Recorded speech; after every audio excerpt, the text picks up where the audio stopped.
And this is about how to become a six-figure loctician. This training will help you understand the needs, the do's, and the don'ts to making a lot of money as a loctician, even if you're just starting out, whether you're trying to leave a legacy for your family, replace your paycheck to come out of a job you hate, or just be a six-figure loctician. You might be just starting out as a loctician. Here's what you're going to need. The first thing is a weekly quota, a high ticket item, a clientele building process, and the proper business structure. So let's get into this. The first thing we need is a weekly quota. Now, what this does is it gives you the amount of money you need to basically make every single week to lead up to making $100,000 this year. So let's talk about exactly what to do to meet that weekly quota. The first thing we're going to do is focus on our high ticket items, right? And this is to say basically that the services that cost more money, we're going to focus on selling those first in our business. So if we're locticians, the first step that we're going to do, if you actually go to the next step with me, the first thing we do is learn the high cost hair appointment services to perfection, right? We have so many styles that do cost $1,000, and that is more than most people getting paid in a paycheck where they working 40 hours a week. So if you just focus on your high ticket items, you can actually make a 40-hour paycheck in somewhere around 5 to 7 hours as a loctician, right? The next thing you know is how much money you want. Now, we are doing $100,000, but this actually works for whatever amount you actually want. It may be less or more, but what I want you to do is add up the cost of living for yourself this year. Include the house and cars you want to buy, and find out your true amount, and then just follow these same instructions. Now, the one way that you could mess up this is by not having a structured way of booking. So this is why we help you with this in our training, to get yourself structured so that when clients are ready to book, they can, and it's a streamlined process. So know what clients, what service, and what price, and how long it takes, and how long it lasts. So those are the things you want to have in place before you even start deciding on your weekly quota. Now, why do I say this? First of all, you need to know what clients. Why? Because you don't want to advertise to clients that don't want to pay a lot of money. A lot of us get stuck in this and we start saying things like the people around here don't want to pay this and that.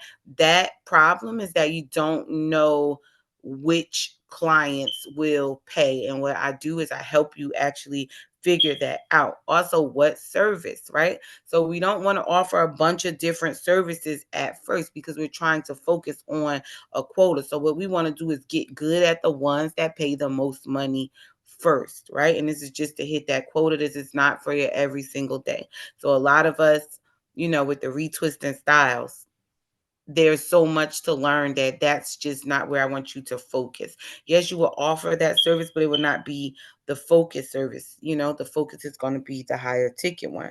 The other thing is you want to focus on what price is this stuff, how much you're pricing it at. Why? Because simple as this, right? If I need to make $100,000 and I have something that I can make $1,000 doing, that means I need to do it 100 times before the end of the year to make that 100,000.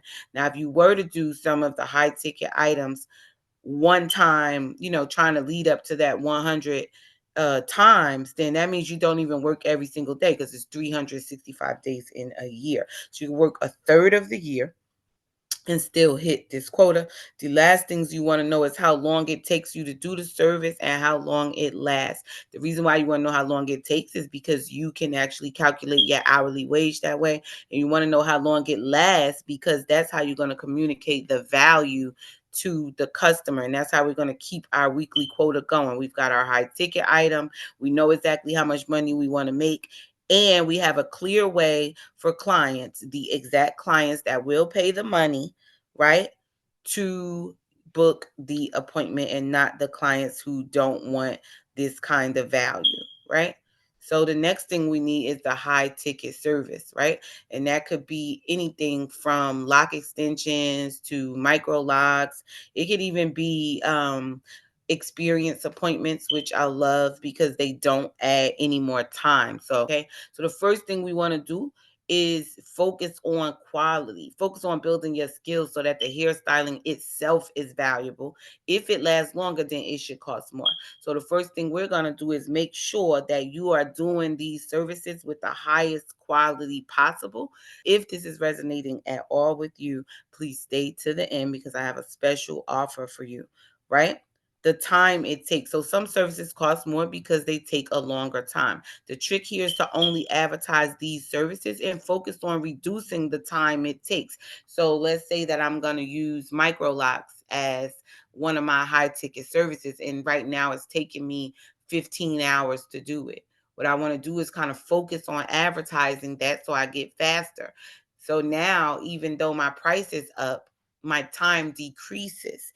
And so this is how we make more money, than the average by doing these things at a high quality and also at a high speed, or just adding things that don't require us to spend more time.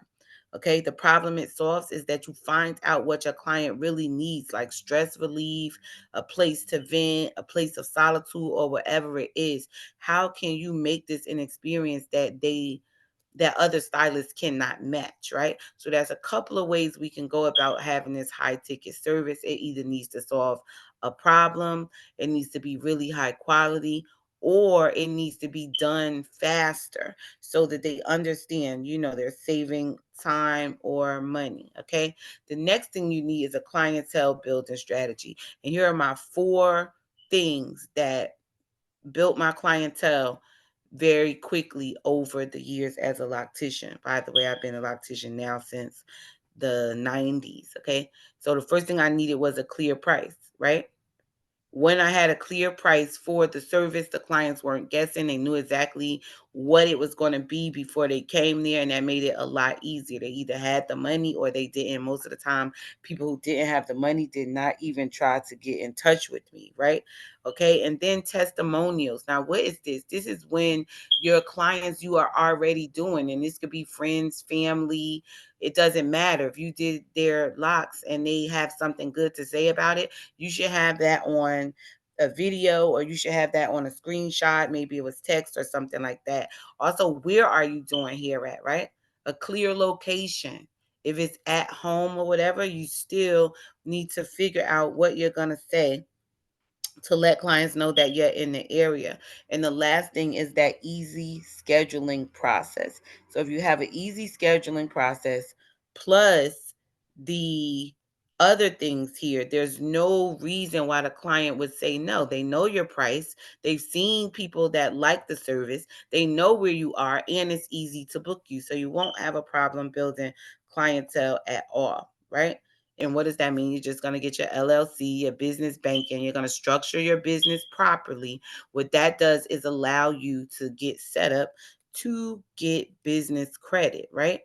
And, just the perks of an actual business, guys. So I'm hoping that we understand, that this was valuable to you. However, there